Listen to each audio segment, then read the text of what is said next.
शादी एक अटूट बंधन पार्ट 1। जिज्ञासा कैसी है बेटा?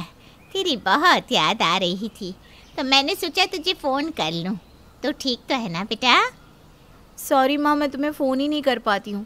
सुबह से ही घर में इतना काम हो जाता है कि क्या बताऊँ। अरे तो तू अकेले ही सारा काम करती है क्या? तेरी सास तो अच्छी खासी हट्टी कट्टी तो है, बहू की मदद नहीं करा सकती। क्या बताऊँ माँ, यहाँ कोई मदद करने वाला नहीं है, सारा काम खुद ही करना पड़ता है। आपको पता है, उस दिन मैंने आपको कॉल किया था ना, मेरी सास ने बात करते देख लिया तो कहने लगी, बहू काम के समय हमें फ़ोन पर चटर पटर करना पसंद नहीं है। बताओ, मैं अपनी माँ से बात करने के लिए भी सबकी परमिशन लूँगी क्या? हाय हाय, बिल्कुल काम वाली बनाकर रख दिया मेरी नाजुक सी बच्ची को। भाई ये बात तो हमें बिल्कुल पसंद नहीं आई कि बहू को माई के फ़ोन करने से भी रोक दो। बेटा तुझे उसी समय बोलना चाहिए था, नहीं तो ये लोग ना तुझे बिल्कुल नज़रबंदी करके रख लेंगे। ठीक कहती हो माँ, जवाब देना भी ज़रूरी होता है। अब माँ जी ने मुझसे कुछ भी कहा ना तो मैं तो साफ साफ जवाब दे दूँगी। माँ को अपने ससुराल में घटने वाली सारी बात बताने के बाद जिज्ञासा ने फ़ोन काट दिया। अगले दिन जिज्ञासा अपनी माँ से फ़ोन पर बात कर रही होती है, तभी उसकी सास वहाँ आ जाती है। जिज्ञासा बेटा, जिगर को ऑफिस के लिए लेट हो रहा है, वो कब से तुझे आवाज़ लगा रहा है, जल्दी से उसका टिफ़िन दे दे। और बेटा तुझे कितनी बार कहा है मैंने कि काम के समय फ़ोन पर समय बर्बाद करना अच्छी बात नहीं है। एक बार जिगर ऑफिस के लिए निकल जाए उसके बाद तो आराम से बातें करते बैठ। माँ जी, अगर अपनी बेटी के ऑफिस और टिफ़िन की आपको इतनी ही चिंता है तो आप आकर मदद क्यों नहीं कर देती? अब आप लोग मुझे मेरे मायके में बात करने से भी रोकेंगी क्या? अरे बेटा, मेरी बात का गलत मतलब ना निकाल, मेरे कहने का ये मतलब बिल्कुल भी नहीं था। रहने दीजिए माँ जी, आपका मतलब अच्छी तरह समझती हूँ मैं। जब भी आप मुझे फ़ोन पर बात करते हुए देख लेती हैं तुरंत आकर टूक देती हैं। जिज्ञासा, ये तुम कैसे बात कर रही हो माँ के साथ? क्या यही तुम्हारे संस्कार है? आपको हर समय बस अपनी माँ की पड़ी रहती है। पता नहीं आपने मुझसे शादी ही क्यों की। जब देखो तो माँ जी मेरी हर बात पर रोक टोक करती रहती है। इतना कहकर जिज्ञासा रोते हुए अपने कमरे में चली जाती है। जाने दे जिगर बेटा, अभी नई नई शादी हुई है ना, थोड़ा समय लगेगा, समझ जाएगी। तू जा ऑफिस, मैं यहाँ संभाल लूँगी। जिज्ञासा, क्या बात है, तुम अपने ससुराल में खुश तो हो ना? मम्मी जी कह रही थी कि कुछ प्रॉब्लम चल रही है।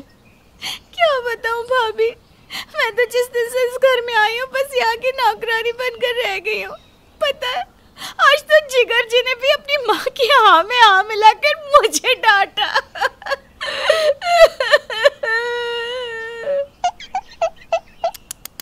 ये तो बहुत गलत बात है जिज्ञासा।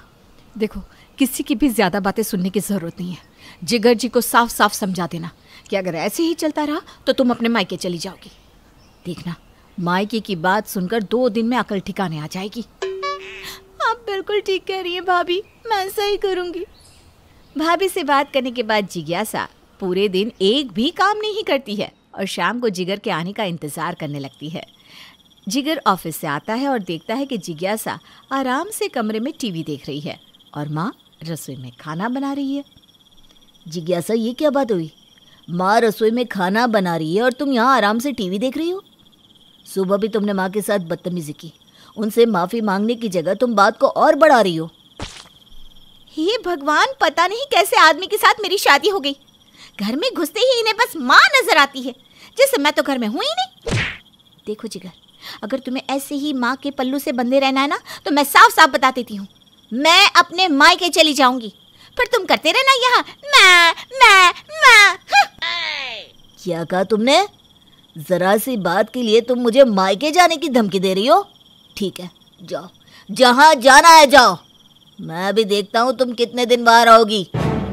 अरे बेटा जिगर, थोड़ी समझदारी से काम ले। ऐसे छोटी छोटी बातों पर बहू अपने मायके जाएगी तो हमारी क्या इज्जत रह जाएगी। और देख बहू, ससुराल में होने वाली हर छोटी बड़ी बात अपने मायके तक नहीं पहुंचाते। चलो बात को यहीं ख़त्म करो और दोनों आपस में समझौता कर लो। बात ऐसे ख़त्म नहीं होगी माँ जी। और आपको क्या लगता है मुझे यहाँ रखकर आप मेरे साथ कुछ भी कर लेंगे और मैं अपनी माँ को नहीं बताऊंगी? जिज्ञासा किसी की बात सुनना ही नहीं चाहती थी। अब तो यह हर रोज का क्रम हो गया था। घर में होने वाली छोटी सी छोटी बात जिज्ञासा अपनी माँ और भाभी को बताती। वो दोनों भी हर बात में अपनी नाक घुसाती और घर में कलेश होते। एक दिन, मुझे बिजनेस में बहुत भारी नुकसान हुआ है जिज्ञासा, अगर रुपयों का इंतज़ाम ना हुआ तो हम सड़क पर आ जाएंगे। तुम एक काम करो, अपने जेवर मुझे दे दो। मेरे पास भी कुछ सेविंग है, मैं घाटा कुछ कम करने की कोशिश करता हूँ। जैसे ही सब सही होगा मैं तुम्हें जेवर वापस ला दूंगा। जिगर की बात सुनकर जिज्ञासा चुप रहती है। अगले दिन जिगर ऑफिस के लिए निकल रहा था कि उसकी सासू माँ का फोन आ जाता है। दामाद जी, आपसे ये उम्मीद नहीं थी हमें। अपनी माँ की बातों में आकर आपने जिज्ञासा से उसके गहने तक वापस मांग लिए। लगता है गलत ही घर में रिश्ता कर दिया हमने लड़की का। अरे ये आप क्या कह रही हैं? मेरी माँ मुझसे ऐसा क्यों कहेंगी? वो तो मुझे नुकसान हुआ तो मैं जिज्ञासा से मदद मांग रहा था। अब पति के कठिन समय में पत्नी ही तो मदद करेगी ना। हम सब समझते हैं बेटा। नुकसान हुआ तो आप अपनी माँ के जेवर भी तो गिरवी रख सकती थी। एक नई नवेली दुल्हन से उसके जेवर मांगना, ये कहाँ की समझदारी है भाई? हमें तो ये बात बिल्कुल नहीं जची। अब आप कल को मेरी बच्ची पर मायके से रुपए लाने का दबाव बनाएंगी। हम सब समझ रहे हैं आप लोग क्या प्लानिंग कर रहे हैं। देखिए, मैं आपकी बहुत इज्जत करता हूँ माँ जी, लेकिन इसका मतलब ये नहीं कि बिना कुछ भी जाने परखे आप मेरी माँ को अनाप शनाप बोलेंगी। आपको हमारे घर के मामले में बोलने की कोई ज़रूरत नहीं है। बेहतर होगा कि आप आज के बाद मुझे कभी फ़ोन ना करें, नहीं तो मैं भी रिश्ते की मर्यादा भूल जाऊंगा। अरे क्या बात है बेटा, किसका फ़ोन था? इतना नाराज़ क्यों हो रहा है तू? जिगर माँ की बात का जवाब दिए बगैर गुस्से में जिज्ञासा के कमरे की ओर चल देता है। इधर जिज्ञासा की माँ दामाद से हुई बातचीत को नमक मिर्ची लगाकर फ़ोन पर बेटी को बता रही थी। आज तो दामाद जी ने हमारी बहुत बेइज्जती की है बेटा। आज के बाद हम तो उस घर में पाँव भी नहीं रखेंगे। अब तू सोच ले, तुझे माँ चाहिए या पति?